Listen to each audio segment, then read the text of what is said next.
And good afternoon, folks. Welcome back to UndercoverET. Guys, I hope you're doing really well. Apologies again for not getting out as many videos as I normally would. I've been crazy busy trying to meet targets so that this year I can get out on the field and do what I've got to do. And I will say this, guys. Goal achieved. I'll be going to Wales the first week of July. I'll be going to the Crop Circle anniversary in Alton Barnes with Monique on the 17th of July. And then on the last week of July, I hopefully will be getting over to Cornwall to see Ben as well. And he is responsible for one of the biggest captures in humanity's history. And we're going to go over that today, along with a few other clips. Before we get into any of that, I am going to take you through the Crop Circle Centre website.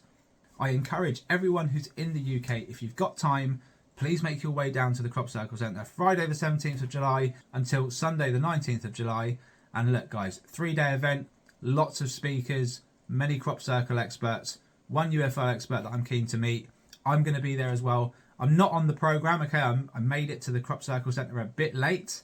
The programme was already being worked when I first started talking to Monique about it. But I am going to be there. I'm going to be well prepared. Hopefully I'm going to capture some UAP evidence for everyone to see while we're there. There is going to be one night that's spent recording, and hopefully maybe we may even get a crop circle forming. Who knows? But guys, check out the website, book your tickets ASAP. I'm going to be there. Karen Rickson Thomas is going to be there for a day, I think with her friend Helen as well. So 2 remote viewers going to be on site. And look, guys, we're all about the crop circles. We're all about the UAP. We're all about the research. And if you can get behind that, you want to meet some of us, maybe have some conversations, share some stories, I encourage you, get your tickets, meet us down there. It's going to be a great weekend ahead. All right, let's move on. All right, so over to X. And before we go over the Red Panda Koala post, I just wanted to show you this. As you know, I called out Vetted a few days ago publicly on YouTube, and I gave my reasons as to why I called him out. Okay, he denies everything, despite having all the guests, all the evidence brought forward. Even the Department of War have started disclosure by releasing videos. And this guy, Vetted, Patrick, who's not an analyst at all, he never used to work on the UFO topic, okay? He's transferred from one podcast to another and sort of brought his audience with him and has started doing UFO disclosure as a skeptic. Absolutely fine, you can be skeptical, but when you start trying to deny every piece of evidence that comes out, it almost looks like an agenda. So I called Vetted out. I said, look, mate, out of all the clips you've seen, all the guests you've ever had, how can you not believe in UFOs? And if you don't believe, fine, but at least show us a clip that you're on the fence with, all right? Don't just debunk everything, because it shows that A, you're either in denial, or B, you're running an agenda which is totally opposite to what we're trying to do. If I was a non-believer that genuinely wanted to know, I'd be showing all the best clips that have come into me and trying to debunk every single one. And if I couldn't, I would openly admit I cannot debunk that. That looks flipping amazing. All that stuff. He just doesn't do that, guys, okay? He doesn't do that. I told him a few home truths at the weekend, quite a few big uns. He had nothing to say, no comeback, and instead he blocked me.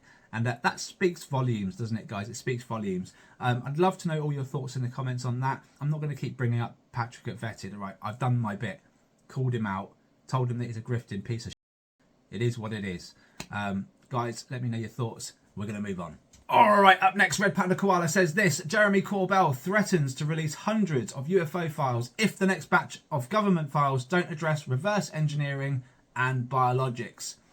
Guys, I like this attitude from Jeremy Corbell, but what I would have said, based on the fact that the government and the military have been hiding this topic for the last 75 plus years, I would have gone, fuck it, I'm going to release it anyway. And then I'm going to make the government address it. He's kind of done it the other way. With respect, he's probably gone, right, let's work with the government officials here. Let's give them time of day. Let's just assume that they want to know. And I feel like Jeremy's done that. He's given them enough time to show this stuff.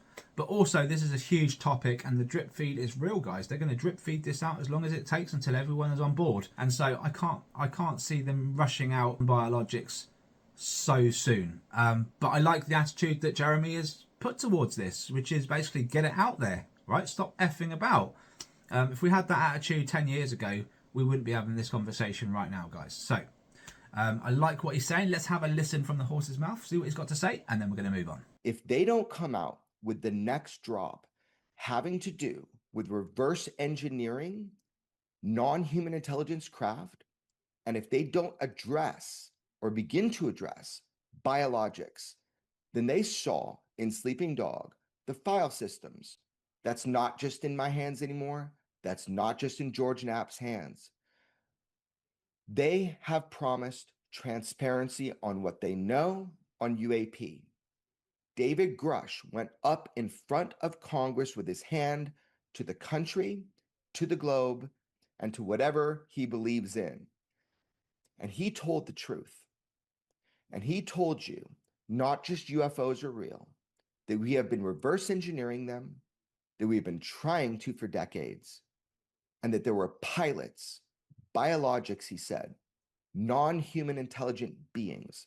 Now, if that's true, and if you believe him, our government, in parts, has that information.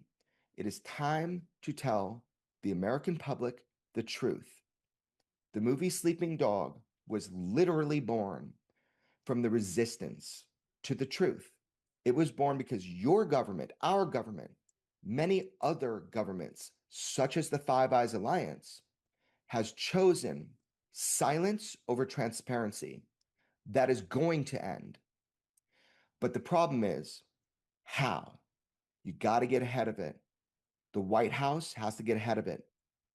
Our president can order the release of UAP files, but he needs to hold the CIA and other organizations that have the data, information, and knowledge accountable. It's not good enough to say it. You have to hold them accountable, because you don't want to be a president that is lied to, just like Clinton was. So that's what's up. That's the score.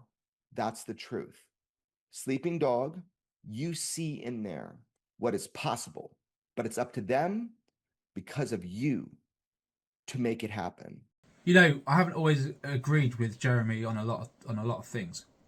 And I'm not just saying this because he's recently met Dr. Robert Shipe and acknowledged the research and acknowledged that what he's doing is correct. I always judge based on action and based on what people are saying as well. And yeah, I'm 100% on board with what Jeremy's saying here. The fight is so much more complicated than what people think. And I know a lot of people are like, well, you know, the Epstein files, they're not releasing them and they're using this as a distraction, yada, yada, yada. Guys, if President Trump has got to hold account people within the CIA, the FBI, all these different organizations that hold different people that have been keeping the secret, there is a strong possibility, and this is just me being a realist, there is a strong possibility that they have things on President Donald Trump that they will release if they're pushed, basically. Okay, so all of these rich guys, they've got skeletons. They've all got skeletons, right? I'm not too sure how serious the skeletons will be, but they've got to come to some kind of consensus. We can't say this and you can't say this. We just have to go in this direction and you guys have to just leave all that out, right? Whatever it might be, you know, it could go pretty deep. It could go pretty deep. This goes back to what Dr. Stephen Greer was saying about immunity. You know, there are certain individuals that have done such bad things, but in order for us to get the information out, we may need to give immunity to certain individuals. So it's very, very complex. And someone has to step up at some point and say, you know what, I haven't done anything wrong, I've got nothing to hide, and I'm going to find out the truth. Is that Donald Trump? Is this guy totally innocent of everything? I highly doubt it. You know, I highly doubt it. But how deep these troubles go is anyone's guess. But it does affect the UFO topic, guys, because the UFO topic is at the top of the tree of secrets, and blackmail is among. Let's see where this all plays out. I totally agree with you, Jeremy. I feel like you're being honest. First time in a long time, I feel like we're getting some honest answers from Jeremy Corbell. So thanks very much. Thanks, Red Panda Koala. As always, guys, you can find my X link in the description below. Click on that. You'll see all my reposts and you'll be able to follow these guys just like I am as well. Thank you very much. Let's move on. All right, guys, so let's get into perspective. This is a clip from Ben in Cornwall. Now, I have got his very, very good clip coming up after this. Honestly, the video that Ben captured when he was doing tricks on his bike, and I'm going to show it in a minute, is probably the best video in humanity's history in terms of UAP evidence. A lot of people will go, well, where's the big saucer? Where's the big mothership? Where's the triangles? Where's this? Where's that? Guys, it's the little details. The little detail in that clip. No one across the board, anywhere on this planet, will have evidence like that unless it's being kept in a safe somewhere. Honestly. So I rate it very highly. And the reason why I show this is because it was taken by the same guy, Ben in Cornwall. This is an interesting clip as well, because if you see down here to the south of the camera, there is a black object on this crate. And that, my friends, is a stationary fly. And Ben actually pokes his finger at the fly to make it fly off. Brilliant stuff, because he's recording, all right? So he's trying to give examples of what an actual fly would look like. But also, when Ben emailed this to me, he said there was a potential Dragon UAP here. See this little dot in the background? And it moves off to the right-hand side. We're going to play the clip now. And unfortunately, it's not a Dragon UAP. I would say I'm 90% sure it's just a bug. I'm going to let you know why in a second. But let's go through the comparisons, take a look at this clip, and see if we can add some perspective to the UFO topic. So, alright guys, it happens pretty quick, okay? But Ben puts his finger towards the fly, and you can see that thing is zippy. It's stupidly quick. Just looking at the movement, dives down. So there you go. It goes from stationary, completely out of focus, by the way, because the object is so small. Cameras cannot pick up any detail on objects this sort of size, okay? Also, thing to note, it's on the crate in front of the camera. I can tell you now, this thing is within ½ a meter of the camera's lens. We're not getting any kind of focus on it, and you can see throughout the whole of its flight, it's completely out of focus. Now, it is fast. It does look like it's shooting out plasma jets, and you can see when it's stationary again, no focus on the bug whatsoever. It does look like a Dragon UAP. You know, at first glance, if you haven't got perspective, point of reference, you might say that's a Dragon UAP because you're seeing white jets. When actually, they're wings, guys. They're wings. And it does make you wonder, doesn't it? When I'm showing a clip of something the size of my fist in focus, it's got to make you wonder, guys. So, moving on to this object at the back here, you can see, guys, it's going behind the car and it's zipped off quite fast. Yeah, it's got some speed on it. But then if you stop the clip and you go frame by frame, you can see that the jumps, the gaps between each jump, they're not very large, guys. Yes, we've got point of reference. It's definitely behind the car.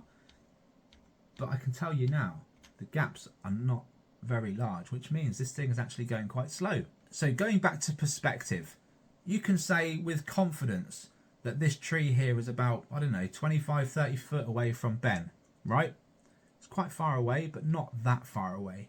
And so if a Dragon UAP was shooting behind or coming from this bush and shooting out to the right, you would only see it in a frame or two, because it would be going around 2,500 miles an hour. You definitely wouldn't see it, maybe in a frame or two at best. But you can see this thing is quite easily trackable. And so I would say it's not moving fast enough.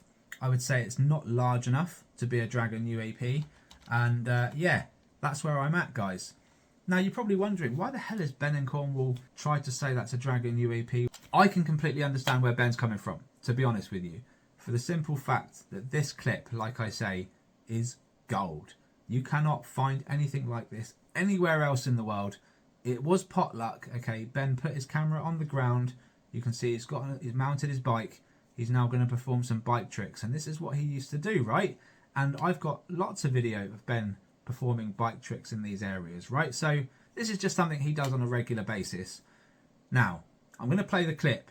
Folks, I know you've seen this before, but I'm going to explain why this is not a gust of wind. And it's really, really important that you guys pay attention, because this clip, honestly, it's up there. It is literally up there as one of humanity's best UFO clips in the world to this present day, in my opinion. Now, it doesn't have the big triangle, it doesn't have the big mothership, nothing like that.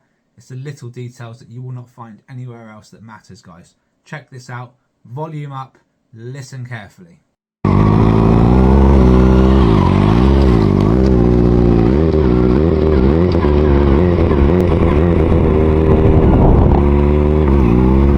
Alright guys, so let me just break that down for you.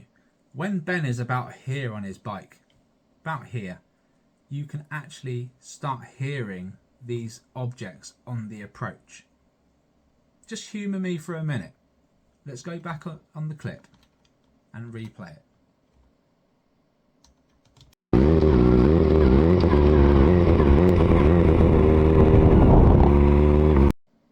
You hear that? So basically from where my mouse cursor is, you start hearing the objects on the approach.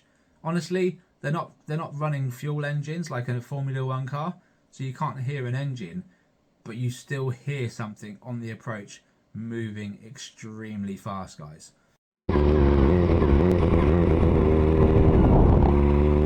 Now, some people have gone, there's no way they're UAP, Rob. These objects are tiny. So small, they are resembling that fly that we saw in the first clip. The fly that was on the crate. Look at how small these things are. Now, scientists have come back to me and said, that's got to be a wind gust, Rob. And these little particles that are coming past, they're being carried by the wind, Rob. You know, don't be silly. To be honest, it's what I expected, because someone who just glances at this clip will just say that. They'll say, yeah, there's a wind gust, there's some particles coming past. It is what it is, guys. It's not UFO. I strongly disagree for this simple reason, guys. These objects, yes, they are the size of my fingernail or smaller, right? They are traveling at stupid speeds, 100%. How do I know this? Because gusts of wind do not just stop once they pass your audio. You will hear the wind before and after quite consistently, because, and this is where scientists will agree with me, if a gust of wind was to pass through the air, that gust of wind would pick up lighter, less dense particles and drag them with the wind as well. And so what you end up with on any given windy day is when wind passes the camera, you will hear trickles of the wind still going. Wind doesn't just pass and stop. You will hear the wind gradually stop. I think you will all agree with me. In this particular clip, you don't. You hear the velocity of those two micro UAP passing the camera. When they pass the camera actually moves because of the speed of these things. And then that audio that I'm talking about of them on the approach just stops. The moment they pass the camera, you don't hear anything moving. And that to me wouldn't be wind, because wind in an area like this, an open space, would cover a lot of ground, and you would get wind gusts going through the audio throughout the end of the clip as well as the beginning, right? Instead, we've just got one sound coming from these two objects. As soon as they pass, it stops, guys. Check it out one last time.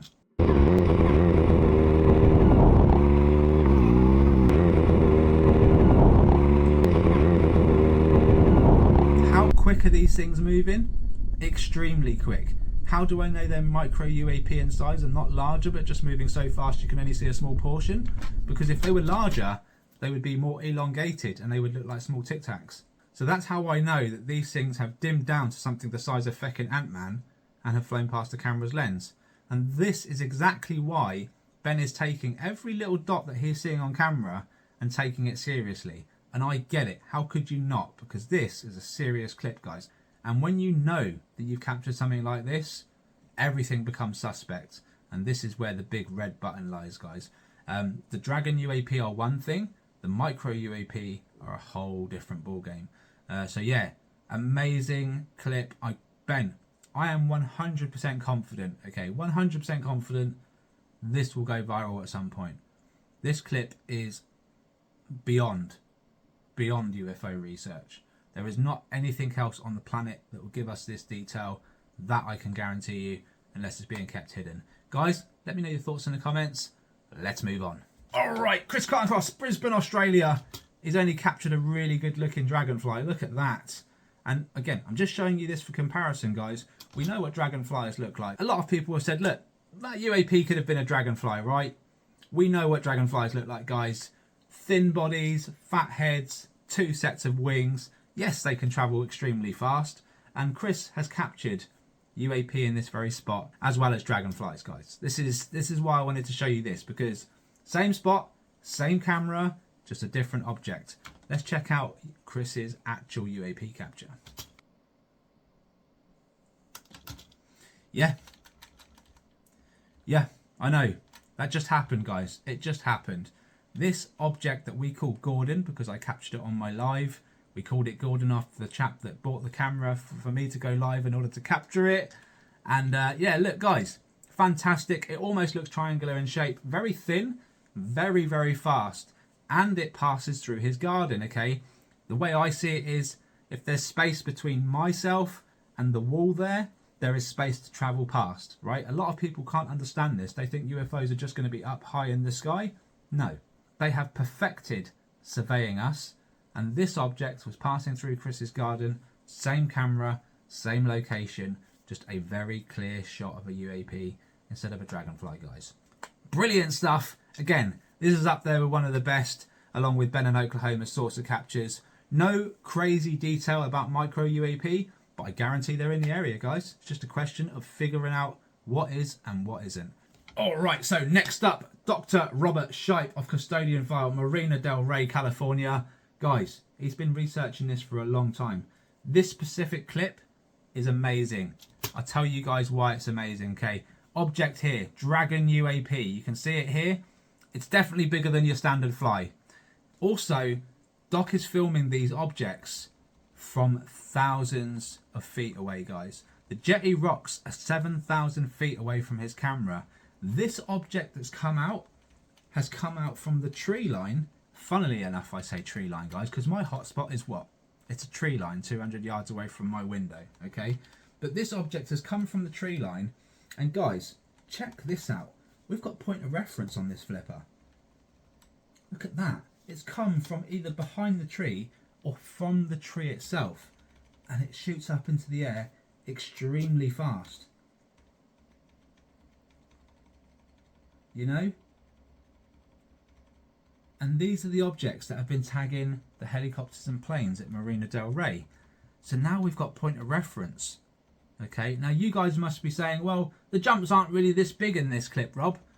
What are you saying? Because in the first clip, the jumps were tiny and you dismissed it. This object is being filmed from thousands of feet away. There is a huge difference. So naturally, from further back, you're going to see more jumps per frame, or over the course of the video, you're going to see it more and more. And then as you get closer, you will naturally see it less and less. But if you get too close to these things, they travel that fast, you would only see them for 1 or 2 frames at most. And this is why I'm saying perspective is everything, guys. You need to know how far away the object is, and that should give you rough size and rough speed depending on how fast it's traveling, and if you've got point of reference. But this is point of reference, guys. Okay, behind the tree, we know the rough distance of this tree. It's a long way away from Doc's camera, and these are the objects that he's capturing in Marina del Rey. Look, fantastic stuff. This is what we need more of, guys. We need perspective. We need point of reference. We need distance. We need speed. And ideally, if we can get all that, we should be able to get size of the objects as well. And we believe these objects are probably the size of basketballs, if not slightly smaller. But yeah, guys, massive difference between Dragon UAP and a fly, wouldn't you say? Now, guys, I filmed this outside my family home. All of these white objects here are seed fluff. They're all seed fluff, guys. And you can understand why the likes of Mick West might go, well, that's seed fluff. Because he's seen clips like this and gone, yeah, there's seed fluff everywhere. You know, look, it's just the current in the air that's taking these objects and moving them around the skies, guys. And look, there's a lot of seed fluff here, so I thought I'd do a quick video.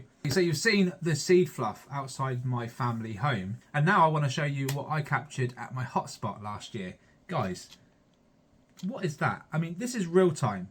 Okay, this is real time. I'll just play it again for you. If you haven't seen already, there's a white object that darts around this tree and follows this fence all the way around. There's also a questionable object up here, and I really felt like I was being watched in this moment, by the way, guys. But check this out, guys. It starts down here and then just shoots right across. This is real-time speed.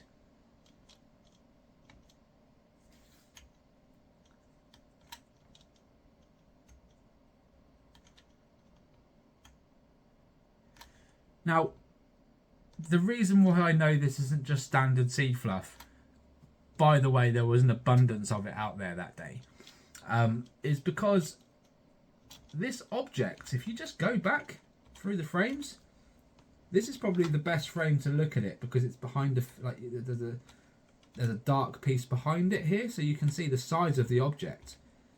But this object, no joke, guys, it's larger than my hand. You know, This, I don't know what it is. It looks like a piece of candy fluff, right? Just flying through the air.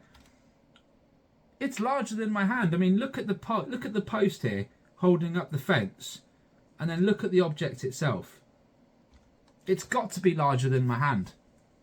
And what's scary, at least what I was shocked about, was the sheer pace in which it was moving.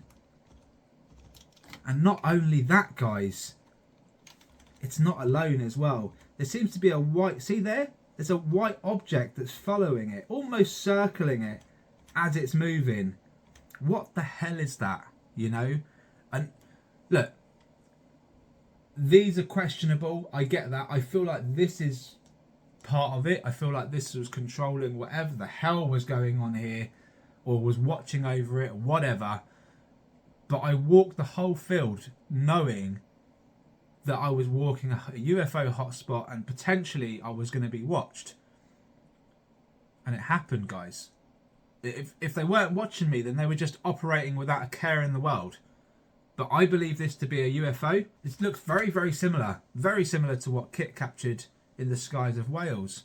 But I would have said that object was even larger and more defined, because this thing looks very, very fluffy, almost see-through, and it's down here with me, right? So I don't know, but it moves incredibly fast, guys. Check this out again, real time.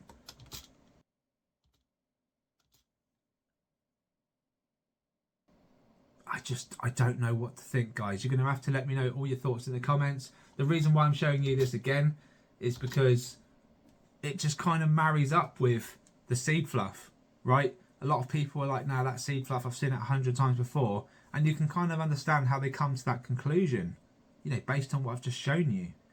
But these objects down here, this one in question, we've seen them many times before. Roger McDonald has captured that same object in his garden before, and it wasn't alone either, guys. So look, this is another example. Kit Quint, Wales. Like I said, I'm going to go visit there the first week of July.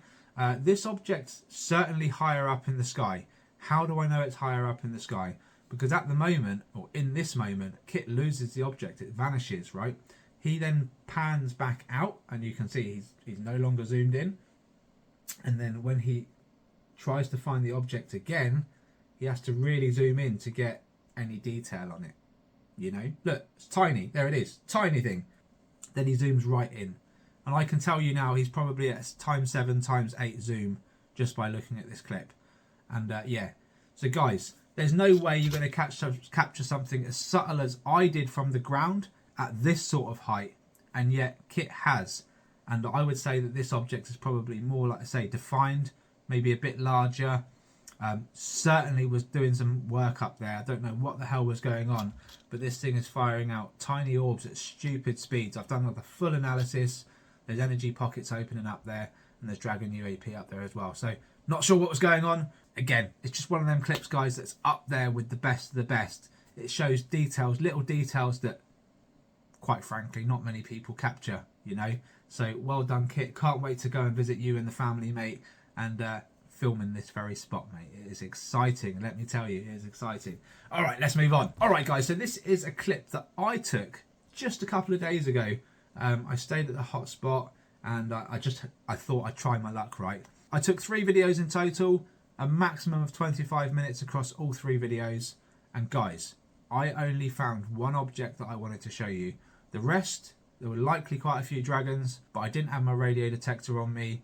And yeah, I didn't want to show you anything that I couldn't prove. But this clip specifically, absolutely baffling. Check it out.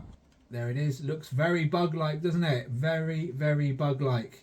And then it does a hard right turn and goes behind the chimney. You happy with that? You happy it goes behind the chimney, guys? There you go, a couple of frames in. It's gone. It's gone behind that chimney, right? Now, why have I pulled this clip out? Because as it goes behind the chimney, does this hard right turn, goes behind the chimney here. If I was just to try and follow the movement of this thing,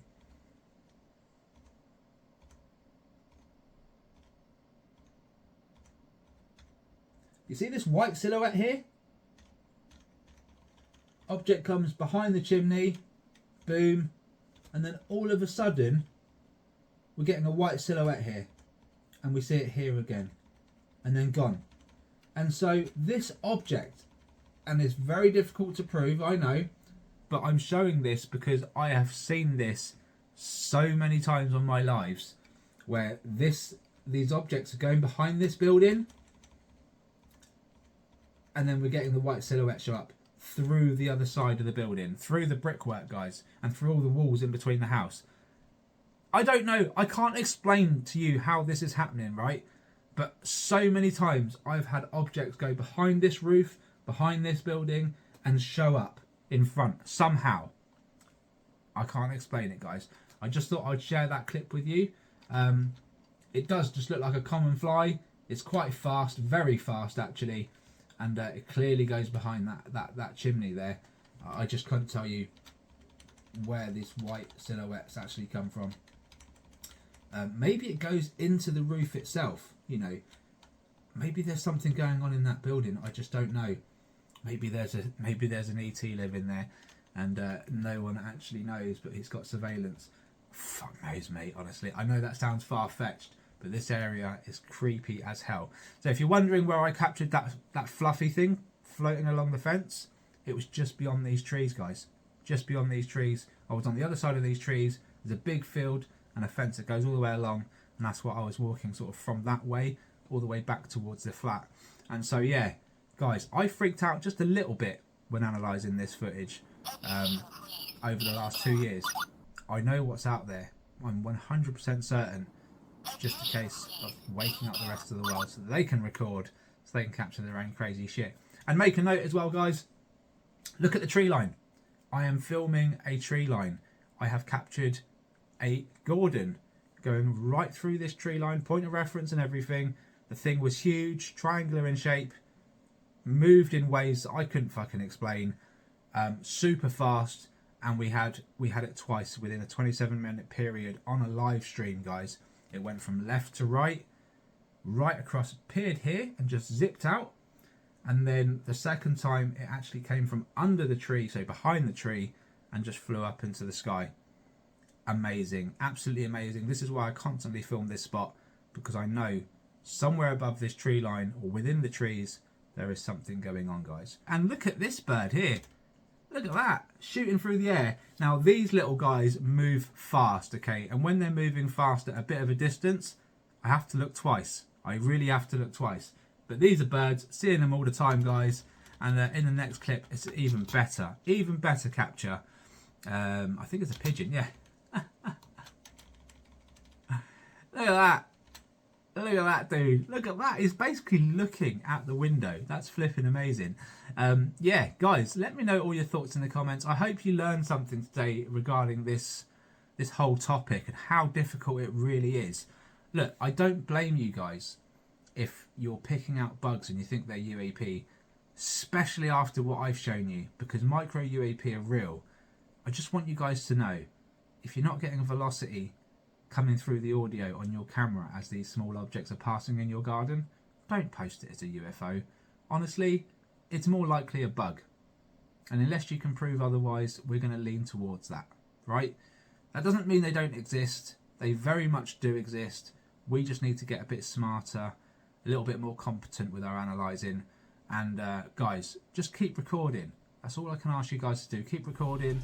Send your evidence in to me, undercoveretuk@gmail.com. I'll look at it.